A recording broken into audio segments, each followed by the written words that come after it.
found that really has helped bring attention to a lot of different things just by having that there. So it's a small thing, but it's actually a very big thing. Having screensavers focusing on LGBTQ plus members, team members, as well as members in the company at all the workstations has been incredible, and also encouraging people to wear Pride t-shirts during Pride Month. So we've made a lot of strides in terms of making sure that the LGBTQ plus community is represented and is visible in all of our clubs. Amazing. Thank you so much. Those are huge strides. I heard you say, it may not seem that big of a stride to many people, but I think those are really huge strides, especially at an organization like yours. Matthew, I saw you nodding along as well too. Tell me from your perspective, what are some examples of how your ERG has influenced your company to support LGBTQIA+ employees all year long?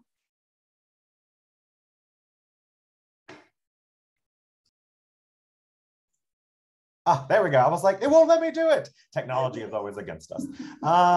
So yeah, no, that's a really great question. I have the opportunity to help oversee the ERGs and work with the ERG leaders. And being an organization of about 250 folks right now at TextNow, it's been great to see it really grow over the past year. And with our ERG this year, it's really around Pride 365. So not doing it just in June, but year round. So we have things like, adding our pronouns into Slack, adding things like our pronouns into our emails and things like that. But what we're also really focusing on is gender inclusive language for trans, non-binary, queer,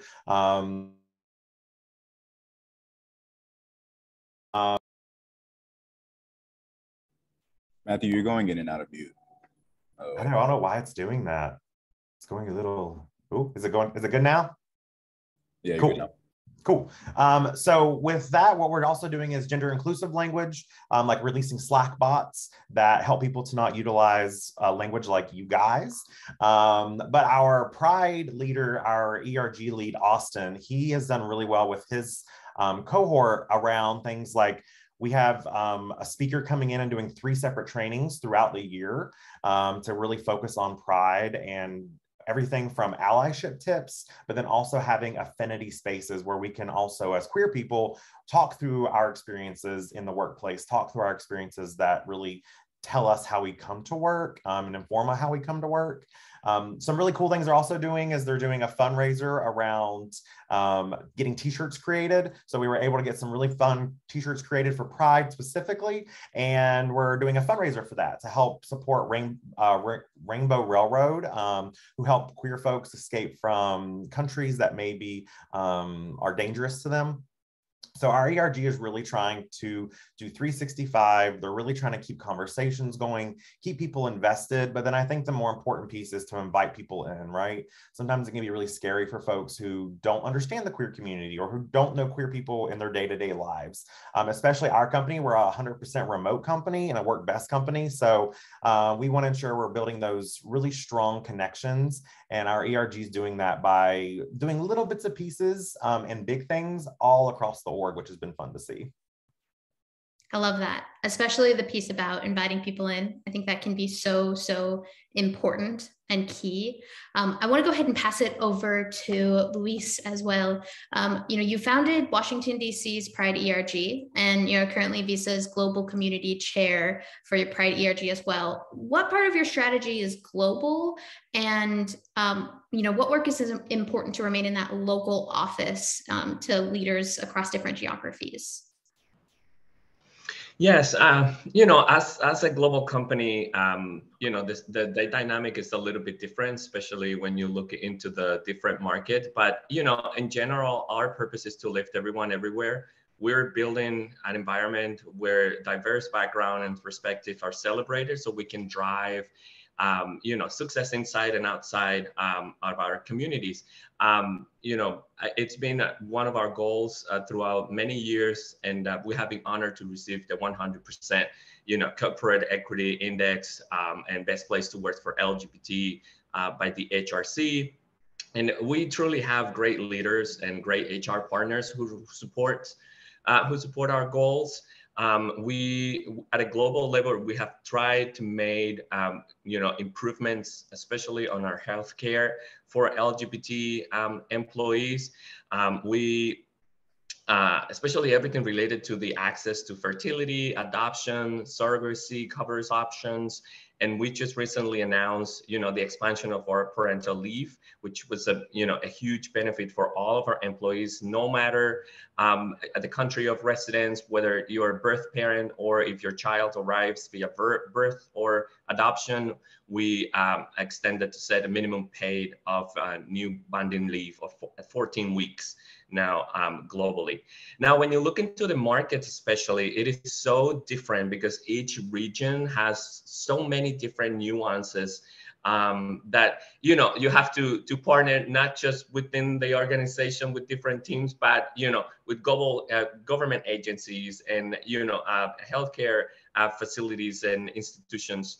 But, we have done a great work working with our legal marketing comms also to update all of our new assets to include the brown and the black stripe to our marketing materials.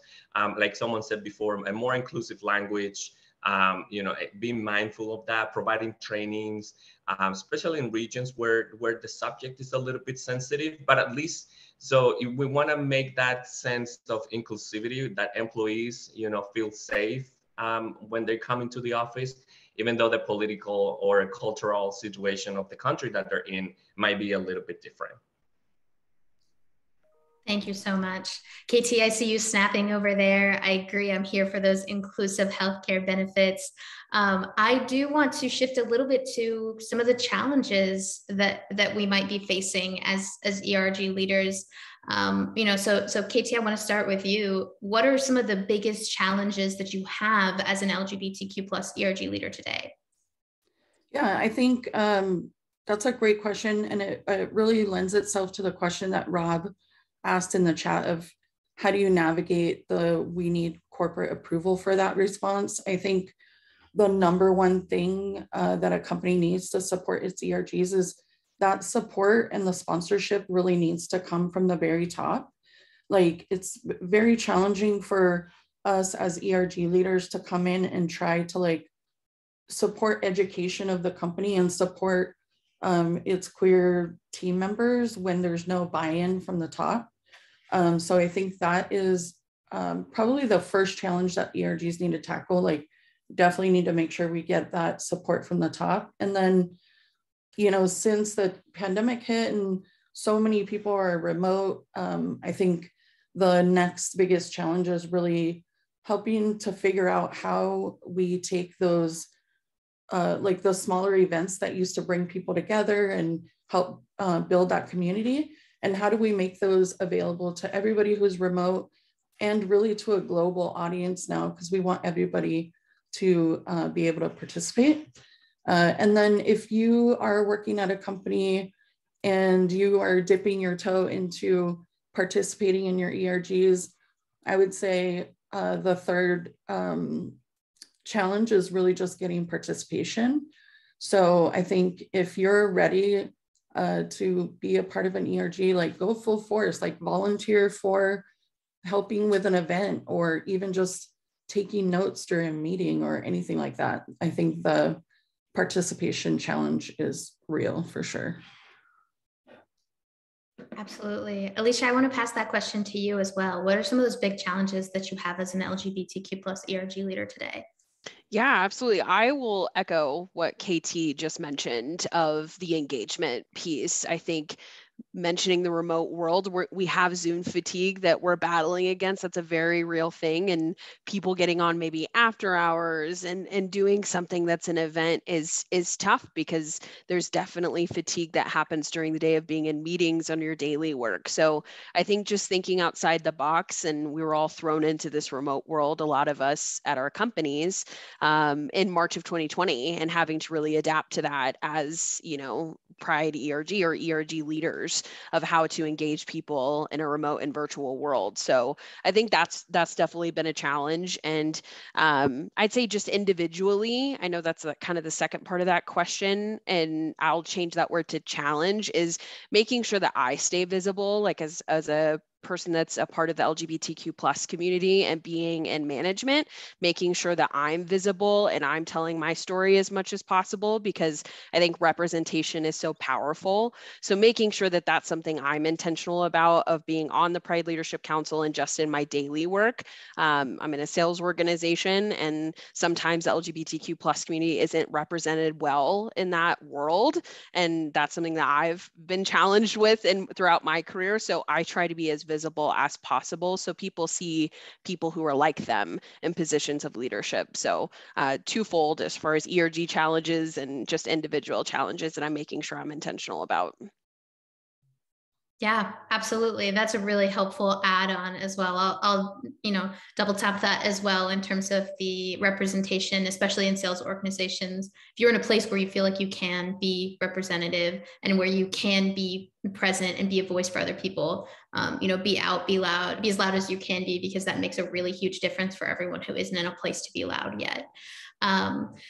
We are having a lot of questions pop up in the chat as well around engagement. How do you drive engagement? How do you drive engagement with planning and in these planning crews? Want to kind of give that question to all of the panelists and see if anyone has anything they want to add around that. Yeah, I'll talk a little bit about it, and I'll expand on what Alicia was saying about thinking outside of the box. I think as great as conversations and panels and discussions are, people want something different, and I think that's what drives the turnout. I mean, we obviously food always helps.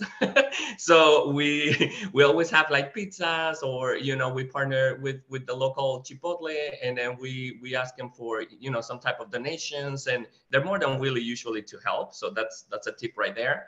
The other thing is we do every year a movie screening, LGBT themed movie screening. So we go to our local, movie theater. We rent an auditorium, and then we project the movie, and then after that we do like a happy hour to discuss and talk about the meeting and what people thought and what were their takeouts and stuff like that. And that has been a huge success. We have also implemented a monthly newsletter, and with the same topic, of keeping the 365 years, queerness celebration. So every month we send like a newsletter globally, and we talk on different topics, either a specific date that is being celebrated that day, or any highlights or whatever our other offices are doing. So I think that sparks a lot of, new ideas, and people really look for those opportunities.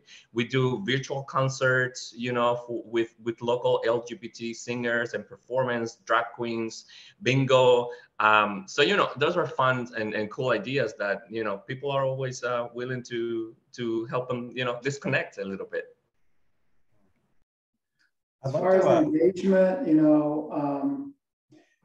we try at 24 Hour Fitness take the top down and bottom up approach. So from the top down, each of the RGs has an executive sponsor, and this is a member of the executive leadership team. So generally one of the corporate VPs is a member and a sponsor of each of the RGs. This ensures that our work on the ERGs, inclusion, diversity, equity, is always a topic at executive leadership team meetings.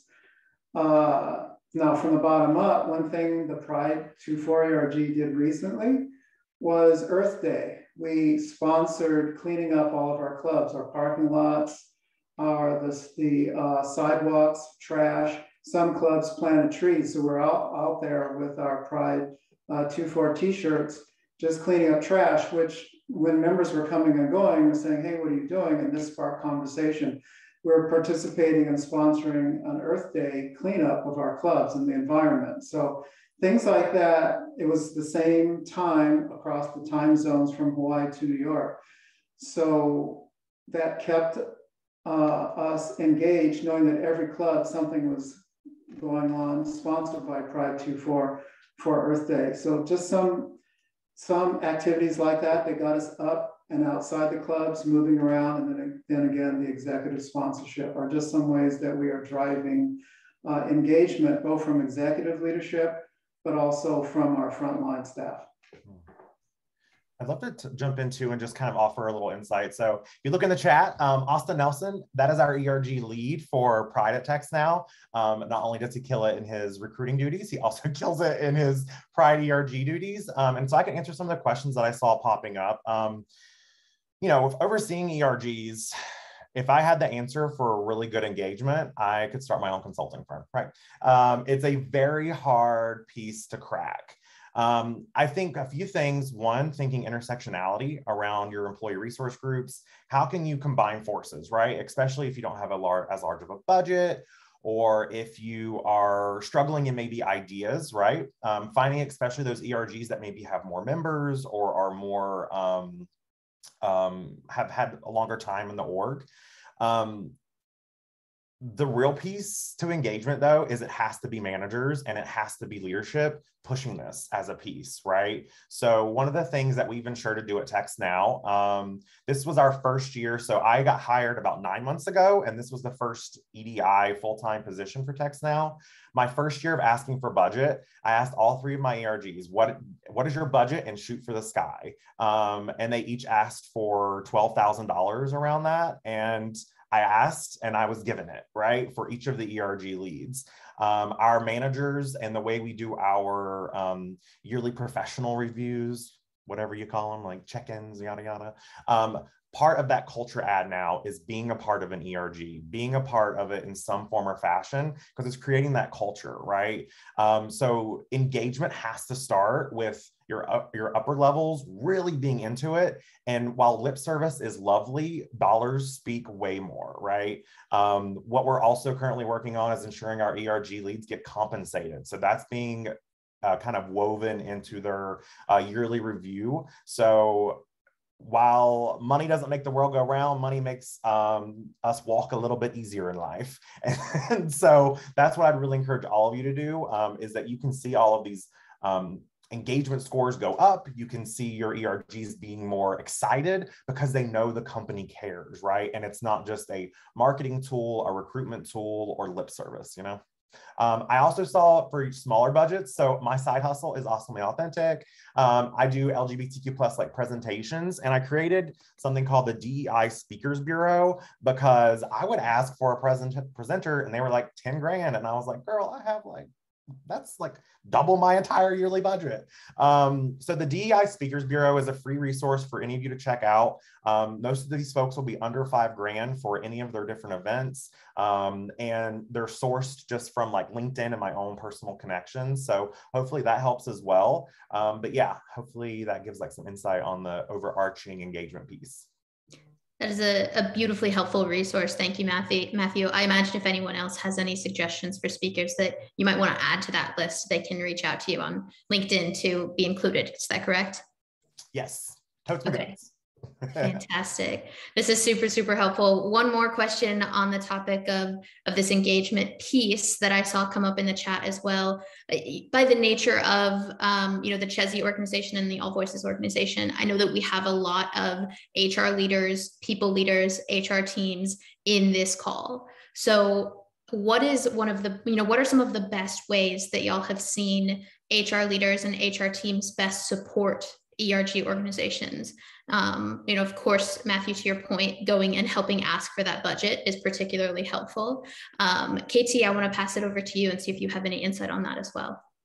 Yeah, I think Lewis talked about this earlier, but working towards those like LGBTQIA plus inclusive health benefits is huge. Also, something that I was just so stoked to see when I did my interviewing with Dutchie is it's as simple as like during the process of setting up the interview, they asked me for my pronouns. How dope was that? I was just like, just barely getting into the interviews and I was like, boom, I'm meant to be here. Like I should be here. And those things just make it to where, when you have queer people who are applying, they automatically know that your company is focused on providing like a really inclusive experience. And so I think that's huge. And then on top of that, just HR people participating in the ERG, like that was huge when I was at MindBody. You know, even if they're participating as an ally, it's so huge to be able to see that like the people who are in the HR space are also really excited about participating, and it humanizes your HR folks, which everyone needs more humanization of HR. But it also like helps the other people who are participating see that the HR team really supports the initiatives and is going along the ride with you, you know? Absolutely. That's a really, really helpful ad. I love humanizing the HR teams, and I love the idea of bringing more policy and process into the situation so that we have some of those ideas. Louis, what are you thinking on that front as well? Yeah, I just wanted to add three little things that, you know, I've seen that have made a huge impact, you know, since we started establishing it. One of them is, you know, we have incorporated key I&D metrics as part of every employee goals, you know, for their annual review, as well as part of our company scorecard, like the overall strategy of the company, keeping the inclusion and diversity piece as a key component, as it's the same as revenue, the same as, you know, gains and all those things. It has to play the same role in each one of the companies. So it is a mindset that evolves, you know, every year and it gets improved. But, you know, I think it ultimately can get done because, I mean, we've done it.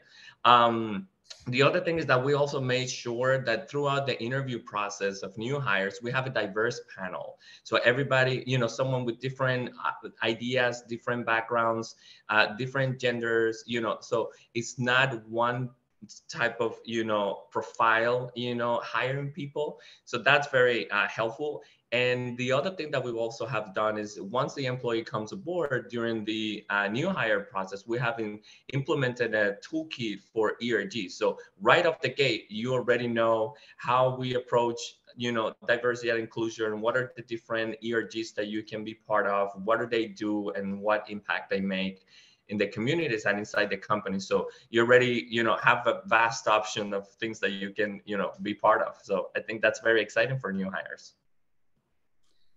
MJ, can I add to my? Please do, yes. Okay, I'm like sitting here like just thinking of like all the million things that HR people could help with. But another thing is putting together some sort of documentation or process for people who are transitioning. I'm really passionate about supporting like the trans and non-binary community, especially in a professional setting. It's so challenging for them to, you know, be going through this process in their lives, let alone having to worry about like how they're not going to navigate it at work. It's huge for them to actually have some sort of documentation that tells them how to start so that they don't have to go to a ton of different people when they're in this like incredibly vulnerable space and have to like make it up as they go along, you know? So I would add that to how HR can help as well. I love that. Another one for my fan of documentation and process. And I think that it can be so, so helpful, especially to organizations that are growing, be thinking about how can I put this into place, to your point, so that employees don't feel like they have to come find somebody to answer these questions. Alicia, I think you might have had something to add too. I'll let you do that really quick as well. Yeah, absolutely. I think Jerry brought this up about having executive sponsors partnering with ERGs. I think it's also equally important to have an HRBP, HR representation that's partnering also with the ERGs, because there's things that come up that members may come to a leadership council with that we just can't answer because we're not a part of HR and we're just not in those HR rooms, right? So having someone who's there to advocate for us has been really helpful. I know at Zillow, that's something that we have in place. And if there's a benefits question, if there's something that's maybe missing from benefits, us having that partnership and making sure there's a clear line of communication, that's something I'd highly suggest and something that I know personally that has been really helpful for me. I'd like to piggyback on that because again, yes, having HR partnering with us is absolutely essential. One thing that we are trying to establish now is a system of mentorship. So a member of the Pride 2-4 Council being mentors toward for other members of the community in collaboration with HR. Because as you said, not all of us are HR savvy about HR policies, but both ways, HR referring people to us that need mentorship, sort of in a buddy system, and vice versa about LGBTQA plus issues that perhaps we could address better than HR, but then again, HR being able to address HR issues. And one thing that we've already implemented as a result of that, though, is making sure that every single club has at least one all-gender restroom. So we have managed to get that in each of our clubs, at least one. So that's amazing. I'm here for some extra mentorship as well. That can be such a powerful tool for everybody involved, mentors and mentees alike. Jerry, let's stick with you a little bit and let's shift this conversation a little bit to intersectionality. That's a conversation that I think we hear come up a lot, especially around the Pride conversation now. Tell us about your intersectional approach to this work as an ERG leader and how you think about the work of ERGs in the workplace from that perspective. Well, thanks, MJ. I'd like to preface this by saying that one of my key mentors, in addition to my parents growing up, and I was very fortunate that, was Martin Luther King. So I was old enough to have known him and have had a few private conversations with him. But one of his philosophy, which is actually mine, is about the interconnectedness of life. And there's one thing that he said, which is has stuck with me ever since I was a kid. And that's essentially, I cannot be all that I ought to be unless you are everything that you ought to be. And that is the interconnectedness of life. So from an intersectional approach, I've made sure that I'm a member of each of our ERGs, whether I'm a member of that particular class or an ally, because allyship is so important. So I think it's important that in companies where there are several ERGs that belong to all of them, that's an intersectional approach, because none of us is just one thing. We're not just in the LGBTQ plus community. Perhaps we're in a different community. I certainly belong an active member of our Black ERG. So that interconnectedness is essential, and it helps all the ERGs survive, because either through direct representation or being an ally. Perhaps being a trainer, I'm in a unique position because I work with team members as clients as well as our members. And I always bring up our ERG work in terms of our training sessions, because they're interested in hearing about my life. I think that being upfront and open and honest is a responsibility of an ERG member, taking advantage of large opportunities as well as small opportunities to talk about and interact with those that you come into contact with. So that team approach, that intersection approach is absolutely essential, because we all have something to offer one another. And it's important that allyship, I can't mention how essential that is. And so I think all of the ERGs should make sure that every member of each ERG is a member of every other ERG. I think that is survival as a group, because ERGs may have different disciplines, but overarching, there are similar goals. There are similar reasons for existence. There are similar needs, whether it be support, mentorship, funding, visibility, calls to action. And I think it's important for us to participate in the activities of each ERG. That really means so much to the members of that ERG. So intersectional, I think, is something that is going to be talked about more and more, because all of us actually intersect so many different other aspects of life. It makes me think, with Text Now, we're doing an event this month for Asian and Pacific Islander Heritage Month, as well as Mental Health Awareness Month. And even thinking through, the mental health issues that the queer community, right? We are at much more risk for suicide and all these other things, and collaborating on speakers who are at the intersectionality of those identities are important.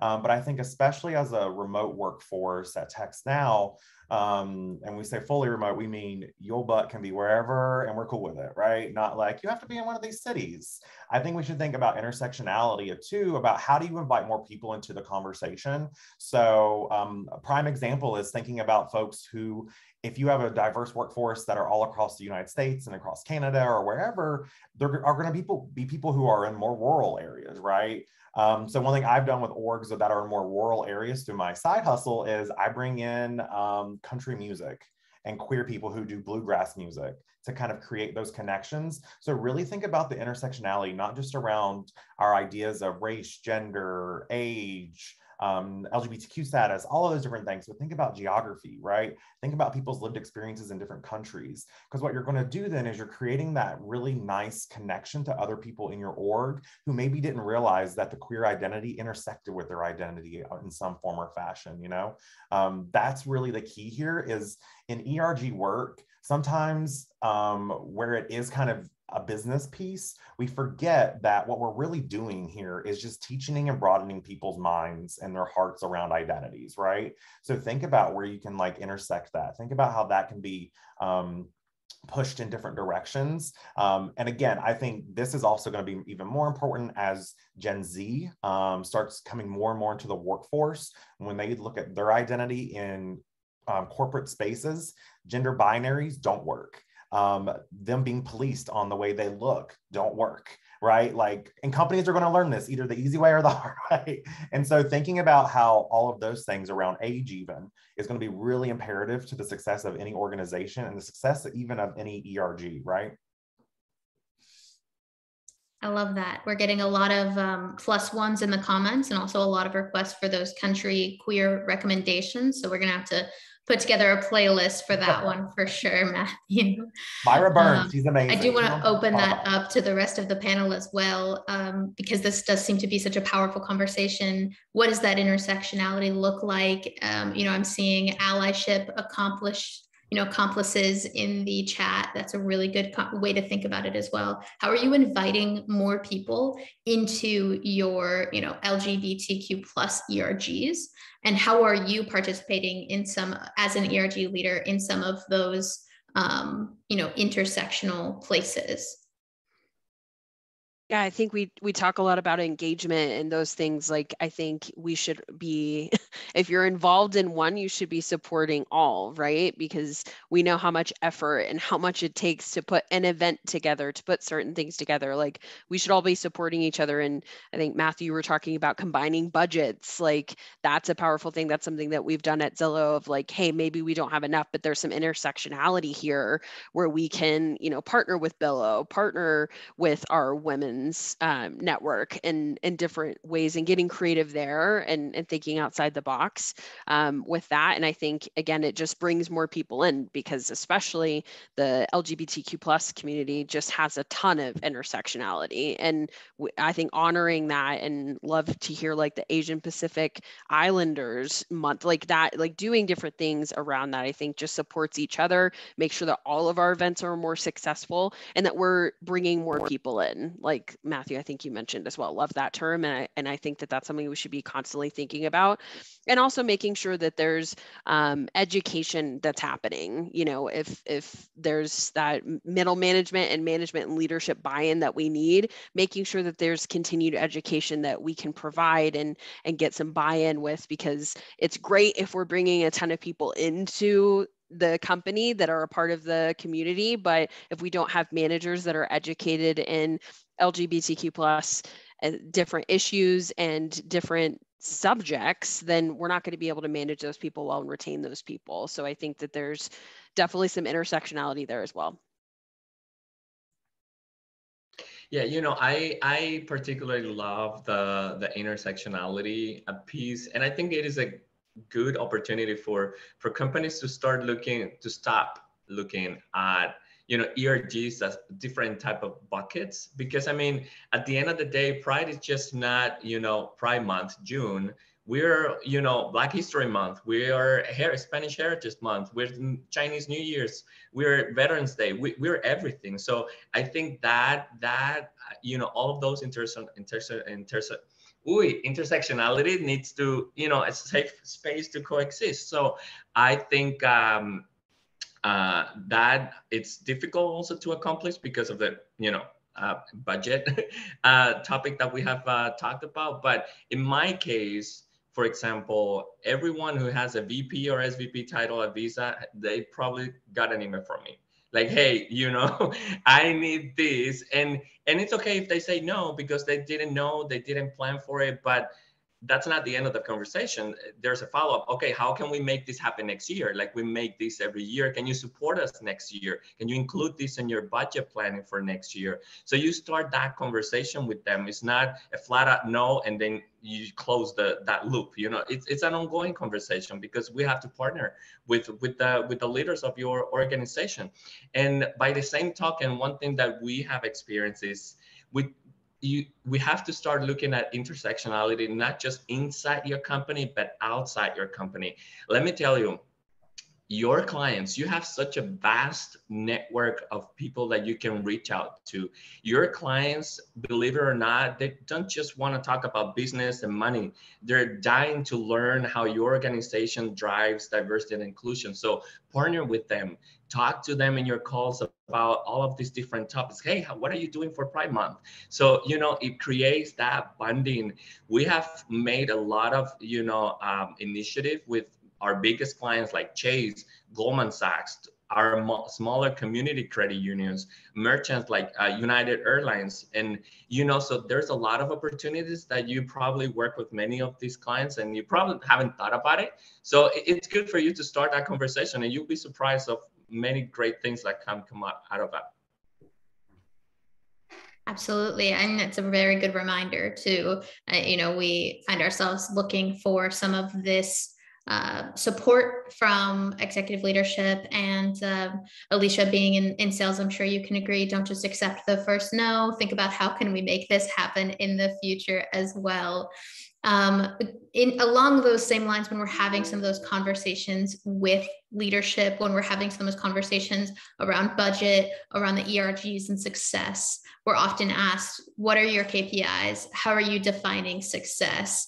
Alicia, I want to pass that to you specifically. As the Director of Career Development for Zillow's Pride ERG, how are you specifically measuring success in that role? Yeah, you mentioned KPIs. I think making sure that those are not only aligned to what we're wanting to accomplish within the Pride Network ERG, but also company-wide. So what are some EMB goals that the company has, and how are we incorporating ourselves into that through our KPIs? And I know, for example, one of them is making sure that we have more people within the community, LGBTQ plus community, coming into the company and then getting into positions of leadership. So things like partnering with HR to make sure we've got a referral program to where it's clear that this is a referral from somebody who's a member of the Pride Network ERG. And so we've created like a hashtag that goes on to the referral, that it's kind of moved to the top of the list, that they'll get at least a call. So they'll get the screen of those things. So making sure that we're bringing more people in. If our goal is to have more people in leadership, we need to make sure there's enough people coming into the company that are a part of the community. And that's engaging our allies, that's engaging members of our community. And I think just making sure that, we're making sure that there's that line of communication with executives, making sure we have their buy-in to give us opportunities to be able to get more people in. And so I think it's making sure we're hitting those goals, those KPIs, and that we've got action steps to get there throughout the year so they don't fall to the wayside. Yeah, I think in at Text Now, one of the things that, I encourage is setting KPIs that are maintainable. Maybe like 1 or 2, right? Because most folks are doing this on top of what they're supposed to be, what they were hired to do, right? And I never want to make it not fun or not enjoyable, because most folks are doing this because it's an enjoyable piece. And as a side piece, if you are currently in an employee resource group and it's a struggle and you feel like you're fighting tooth and nail, vote with your feet, right? find another place where you can do this work at an org that supports you more. You have that ability. Text now, we're doing it over at our sign, so come on over. But I would say, you know, when we look at KPIs specifically, I think that recruitment piece is really good. It's a huge part, right? Again, Gen Z, they're coming out more as queer. It's something they're really looking at. You know, Text Now, simply something as small as what we've been doing as going into the Out in Tech Slack and just posting the job periodically in our job section, but then also being very writing like blogs about what we're doing around queer spaces, right? And around queer ideas and pronouns and things we're doing internally, right? So that way people have something to actually find about what it is you're actually having these conversations on. Last year, our org was at 12% for LGBT representation. We just did our most recent survey for representation in January, and we're up to 16%. So I think those little things definitely help a lot, but with the KPIs, keep them manageable, keep them simple. And that way it can be, you know, one, you're still demonstrating your value to the higher ups, but two, it's something that will, again, make sure it's manageable for yourself and it doesn't hurt your own mental health while you're trying to get this work done too. Absolutely. Finding those manageable KPIs is a difficult part. I saw a couple comments about underestimating just how much work being an ERG leader can be, you know, especially when we are thinking about voting with our feet, when we're thinking about moving to different organizations. You know, Katie, I want to pass that to you a little bit since you just moved to Dutchy. As you get familiar with that role, what are some things that you hope to bring over from your previous role at Mind Body Pride and share with Dutchy and take some of those learnings as well? Yeah, thanks, MJ. I am really right now in a space, and we were talking about this kind of before the webinar started, where I'm like trying to make sure that I understand my role and understand what the folks in the Pride ERG are already doing. I don't want to come in like, I'm here, I want to take over. But also I'm really excited to get started. So I kind of am like, knock, knock, let me in. But some of the things that I'm really excited to like kind of share, before I left Mind Body, we were doing a huge push on pronouns. I think I see several pronouns in your Zoom profiles now. I would love to pick that up at Dutchy. I think especially for like trans and non-binary community members, it's huge to have that inclusive like community where pronouns are not just something that we talk about when we're trans or non-binary. It's just a normal part of life, and we put it out there so that there's you like no questioning, no misgendering, no mispronouncing, regardless of what you're doing. Like it doesn't have to be something that everybody focuses on, but we can be respectful and just by including it, right? Whether or not you are they or he or she or whatever you identify with, like just add it on there. It takes 2 seconds. So I'd love to push that. And then I also would love to just continue my work on supporting the trans and non-binary community members. I think, you know, they have a really unique set of needs. And I think it can be really challenging for some people who haven't had that exposure to those people. It can be really challenging, like just accepting the concept, let alone like getting comfortable with it and being able to like just have even a professional relationship with somebody who identifies that way. So those are the 2 areas that I really want to focus on. Having said that, I'm sure Dutchy is killing it because everything I see about what they do so far, I love the company and everything that they're doing. So I don't want to say that they're not doing that already, but that is where I want to kind of focus my efforts. That's amazing. I love that. I love that you can come in and share those learnings and also just be really excited about this organization as well. Well, fantastic. As we look at wrapping up this conversation, I want to take this opportunity to have each of the panels share any calls of action that you have. What is your call of action to companies as they think about supporting their LGBTQIA+ employees and queerness 365 days a year? Jerry, I want to start with you on that one. Thanks, MJ. Well, one of my calls to action, and I keep shouting it over and over, regardless of budget, and budgets are always essential for any organization, and particularly 24-hour fitness, because we just emerged successfully from bankruptcy, and so a lot of changes, but that inclusion, diversity, equity are essential for the financial health and wealth of any company, because you can look at it about how do we make a budget just for ERGs, but it's much broader than that. ERGs, I think, are a reflection. And in a way, it's like the top of the iceberg. It's the visible part, but it's the invisible part, the part that's below the water. That ID&E is so essential for again, like I said, the financial health and well-being of any organization. And I think as a result of having heard a lot of us saying that, one of our big calls to action did result in having an executive member of the executive leadership team. We now have a vice president for corporate social responsibility. And that individual's job is, among others, to make sure that each of our clubs is in a community. It's to make sure that we don't just exist in that community, but we actually belong and network with that community.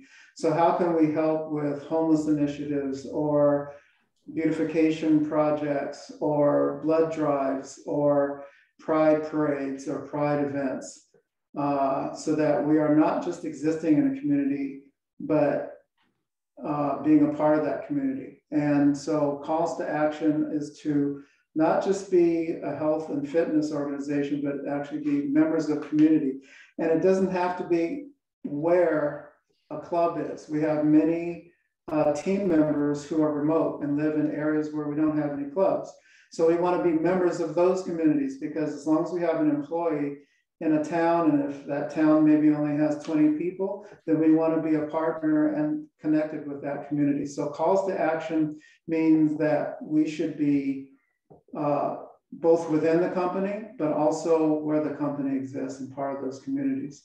And the greater diversity we have, the greater success we're going to have as a company in terms of delivering on our fitness goals, but also financial solvency. I mean, diversity is essential for health and well-being of any organization. And that is my call to action, that you can't just look at it in terms of dollars. It's got to be the wealth behind inclusion, diversity, and equity. Tremendous wealth there. Absolutely. Diversity is not a nice to have, it is a need to have. Louis, what is your call to action to organizations? Yeah, I think, from a national, like North America, United States perspective, I mean, we have enough nuances, with different states and legislations and rules and stuff, that it's complex enough. But I think at a global level, it gets even worse. I think companies should invest in I&D. They should start looking and putting the dollars to make their employees, feel included and have a diverse, pool of employees. I think aside from the work that all of us, I&D leaders do in our organization, I think it's great. But, it would be great to have someone who officially leads and is responsible, for making things happen. And if you have someone, if companies invest someone in the local markets, I think it goes along well. I think we're fortunate to have all the great progress that we have in North America. But when you look at regions like Asia and, LAC, who are a lot, years behind us still, you cannot bring someone with the North America mentality to start working in those markets, because it simply is not going to work. You need someone who knows the culture. I mean, prime simple example is, the pronouns. Like in Spanish, it's very difficult to pronounce, because you have different type of things. There's other languages that don't even have, feminine or masculine. So how do you manage those different nuances? So I think the companies need to start investing in local leaders that, can drive these efforts of I&D further. Absolutely. Fantastic. Okay, as we round out these last few minutes, let's rapid fire our calls to action. KT, what is your call to action for organizations? My call to action is hold your company accountable for putting together a roadmap for doing some of these initiatives. Just like your product has a roadmap, your team has a roadmap of what they want to do in the next year or 2 years or whatever. Like, all of these things seem really overwhelming when you look at having to do all of it, right? Like all of the HR stuff we talked about, everything that we talked about in this webinar. But if you put it on a roadmap and say, okay, 3 months from now, this is what we're going to do. 6 months from now, this is what we're going to do. And then hold your leaders accountable to actually hitting those goals. I think you just taking baby steps and biting off little chunks, you can make a big difference over the course of, a year or whatever the time frame is. So make a roadmap, people. Yeah, roadmap and accountability. Matthew, what about you? Yeah, DEI is not scary. It should be embraced. If you don't embrace it, you are not going to win the talent wars. It's just not going to happen. It's what people are looking for. So I would say definitely make sure you are leading with empathy, leading with the thoughts around community, not thinking around how we can control, right? And I want you to really give your ERGs that space they should be able to speak out whenever there are laws that are targeting them, and you as a company should support them, supporting the ERG to make those comments. You should also allow for affinity spaces. Some things I've heard in the rumblings here and there, different orgs, is legal won't let us have spaces that are just for queer people. Everyone has to be involved. That is bullshit. You should have a space that is for you and your community to feel safe, to have conversations that affect you as a professional. So don't let people feed that to you either. Really, really stand up for those spaces for yourself, and pay your ERG leads, compensate them. A free t-shirt does not cut it. You need to pay them for that work, and I can help tell you how much you should pay them. Fantastic. Alicia, bring us home. What's your call to action? Yeah, absolutely. I think the biggest lesson is use your ERGs as resources. Like, if there's a policy change, if there's a benefits change, is this inclusive to the LGBTQ plus community? We can help you find those gaps quickly. We just need to be brought in as well. So just as much as we'll bring you in, bring us in those conversations as well, and make sure we're represented in those conversations as well. So that way we can make sure everyone we're bringing in actually does feel included and they feel like they belong and can do their best work because they can be their true selves. So is there healthcare? Is their pronouns a part of the process where not only trans and non-binary folks have to give them? Do cisgender people have to give them as well? And making sure that there's that environment of inclusion. So just open communication with the ERGs on what's happening at a company level will make you more successful overall. Amazing. What a fantastic panel. I've really enjoyed my time with all of you today. Thank you everyone for joining our webinar about how to authentically honor Pride and celebrate queerness 365 days a year. If you have any questions for myself or any of the panelists, please feel free to reach out to us via LinkedIn. Also, if you have any questions specifically about AllVoices or Chezi, please reach out to myself or Toby as well. Thank you all so much. Thank you. Thank y'all. Bye. Thank you.